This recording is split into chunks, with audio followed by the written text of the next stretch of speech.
ఏంటి త్వరగా వచ్చారు? ఇక దరిద్రగొడ్డ జాబ్ చేయడం నా వల్ల కాదు.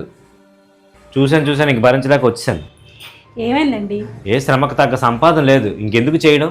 మంచి పని చేశారు. మీ శ్రమకు తగ్గ జీతం లేనప్పుడు మానేయడమే మంచిది. ఏమండి టీ తీసుకోండి. ఏరీనా? ఏంటి టీ తీసుకోండి.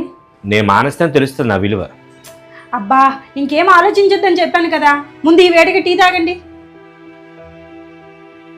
మిమ్మల్ని ఆలోచించొద్దని తర్వాత నాకు ఒక సందేహం వచ్చిందండి. మీరు జాబ్ కోసం ఎన్నాళ్ళు తిరిగారండి? ఓ 4-5 సంవత్సరాలు తిరిగాను. ఓహో అన్నేళ్ళా? అప్పుడు ఎవరు ఇవ్వలేదు కదండి? అప్పుడు మీ టాలెంట్ని ఎవరూ గుర్తించలేదు. ఆ టైంలోనే కదండి మీకు ఈ సార్ వచ్చి జాబ్ ఇచ్చారు. అప్పుడు కేవలం మీరు సిన్సియర్గా వర్క్ చేస్తారని నమ్మకంతో మీకు ఇచ్చారు. మరి ఆ రోజున్న నమ్మకం ఈ రోజు ఎందుకు లేదండి? ఎందుకు మీకు శ్రమకు తగ్గట్టు శాలరీ ఇవ్వలేకపోతున్నారు? పోనీ నన్ను చెప్పమంటారా? అప్పుడు సరిపోయిన శాలరీ ఇప్పుడు ఎందుకు మనకి సరిపోవట్లేదని ఆలోచించాలి. అప్పుడు మనకి బాధ్యతలు తక్కువ కాబట్టి మీ శాలరీ మనకు అలా సరిపోయింది. ఇప్పుడు మనకి బాధ్యతలు పెరిగాయి, మనకి 2 పిల్లలు ఉన్నారు. బాధ్యతలు పెరిగాయి కాబట్టి మీకు వచ్చే ఆదాయం తక్కువగా అనిపిస్తుంది.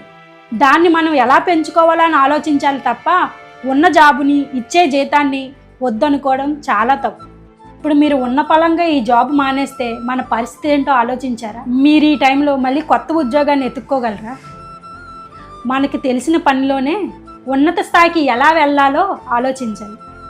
నాకు తెలిసింది నేను చెప్పాను. నువ్వు నన్ను సమర్థించావో సలహా ఇచ్చావో తెలియదు, కానీ నా మైండ్లో ఉన్న టెన్షన్ అంతా పోగొట్టావు. భర్త కోపంలో తీసుకున్న నిర్ణయాలను భార్య అర్థం చేసుకొని అతనికి లోటుపాటులను తెలియజెప్పాలి.